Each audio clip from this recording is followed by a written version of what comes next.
everybody, welcome back to another episode of Falling on Christ, and today's video is on Saint Faustina and the Divine Mercy image, what it is, where it came from. Because I'm super excited because today is the first day of the Jubilee year of Divine Mercy, an entire year dedicated to the Divine Mercy image and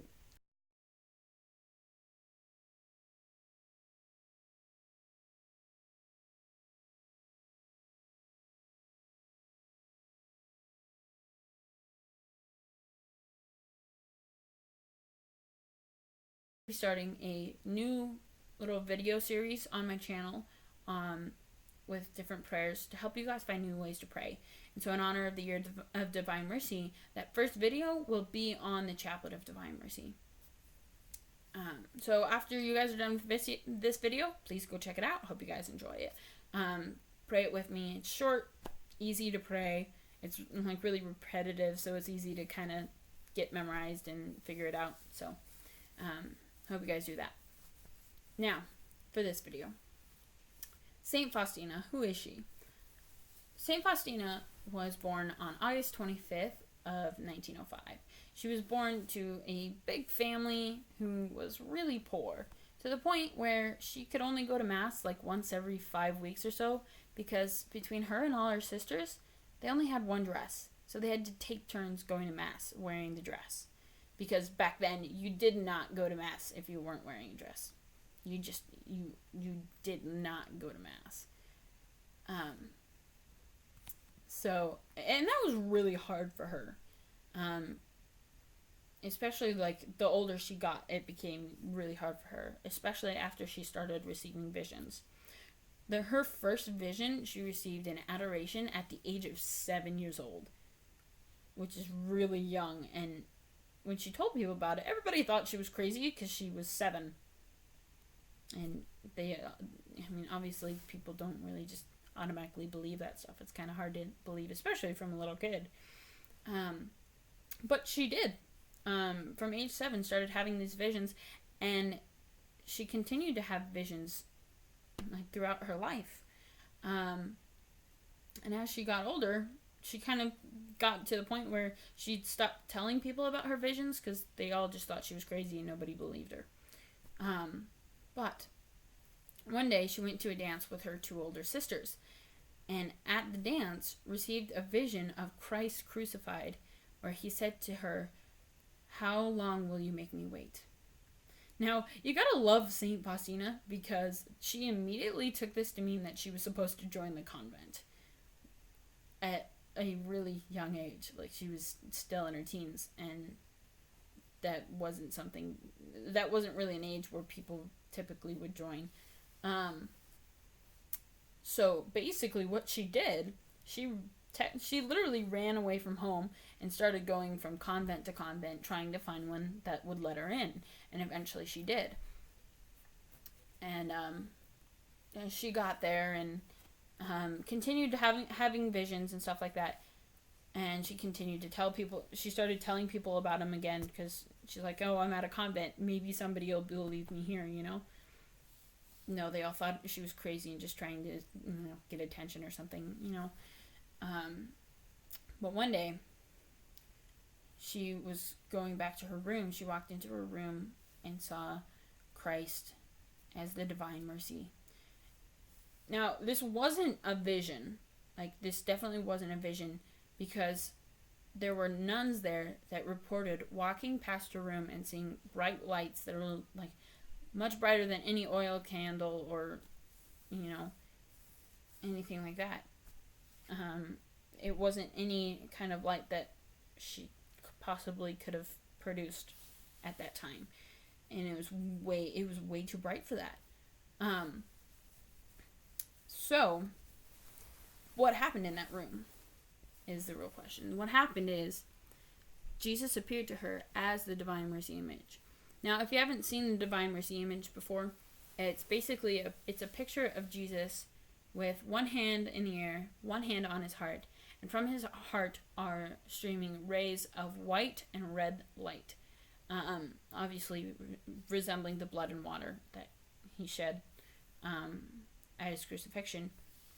And underneath the image are the words, Jesus, I trust in you. It's absolutely gorgeous, and I love it so much. But anyway, so she had this, so this image of Jesus as the Divine Mercy came to her physically in her room. And basically he said, I want you to do 3 things for me. 1, create the image of Divine Mercy, to have a painting of it done.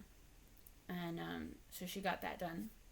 Have a devotion to the Divine Mercy, which now we have the Chaplet of Divine Mercy. And number 3 is to create a feast day throughout the entire world dedicated to the Divine Mercy. Which, think about that. This is like a little girl in her teens. She has no control over that at all. So she had to go to the Pope. She had to go to all these big people and try and get this thing started. But, which obviously was not easy for her. But yet, here we are. We have the image of Divine Mercy. We have a feast day dedicated to the Divine Mercy image, which is the Sunday after Easter, for those of you who don't know about that. And we have the Chaplet of Divine Mercy. So she accomplished all those things. It's absolutely amazing. So that's how we got the image of Divine Mercy. That's how we got this idea of the Divine Mercy. Now, here's the next question. What is the Divine Mercy? Notice how I say the Divine Mercy, not what is Divine Mercy. Because the Divine Mercy is not a concept. It's a person. The Divine Mercy is Jesus Christ himself. He is Divine Mercy, and he is. So therefore, he is the Divine Mercy. Now, what is Divine Mercy? For those of you who don't know, Monsignor James Shea is the president here at the University of Mary, and sometimes we'll be lucky enough where we get to have him to be our priest on Sundays, and he gives absolutely amazing homilies and literally brings people to tears every now and again, you know. So amazing. And one of the things he said this past Sunday was, let me quote it exactly, is, oh, where did it go?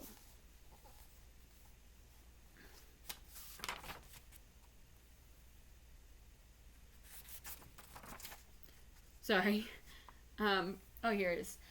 Divine mercy. Mercy is the outpouring of divine love upon human misery. I think that's so genius, and that's really what it is about.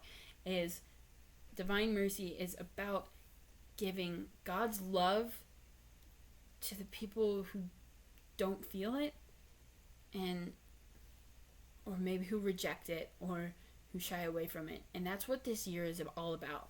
It's about being merciful to others. It's about inviting people to come to Mass with you. It's about inviting people to do, like, you know, to kind of bring them into the faith. You know, it's really about giving God to those who aren't fortunate enough to have him already, and to help them find his mercy and to fall in his mercy yourselves. And so I hope that you guys can all find some way to do that this year. Invite somebody to Mass with you. Invite someone to adoration. You know, spend time. Invite a friend to come spend time with you in the chapel. You know, just to be in front of the altar and everything like that. Not even necessarily in front of like adoration. Not necessarily in front of him exposed. But just you know, kind of try and bring people in. And that's what the entire year is about. It's about giving God's love to everybody. So I hope you guys can really dig into that and really soak up that mercy up, because we will get so many graces this year. Honestly, this year is supposed to bring an outpouring of God's grace upon all of us, and that is such a blessing. So take those graces and just soak them up, and then use them to help other people soak in those graces, you know? Help others to grow. Not to be selfish or anything, but show them my videos. I hope you guys can show them my videos and help them, you know, kind of find their faith through these videos, and that's what it's been about for me the whole time anyway. So just, you know, share, hitting that like button, hitting that subscribe button, things like that, little things, you know, just make sure people know about God and his mercy and his love in whatever way you find works, you know. So I hope you guys enjoyed this video. Again, like button, subscribe button. If you guys have any questions or comments, leave them in the comment section below. As always, if you have anything personal you want to talk to me about, any personal questions, email me at fallingonchrist@gmail.com, all lowercase, all one word. And I hope to see you guys in the next video. Thank you.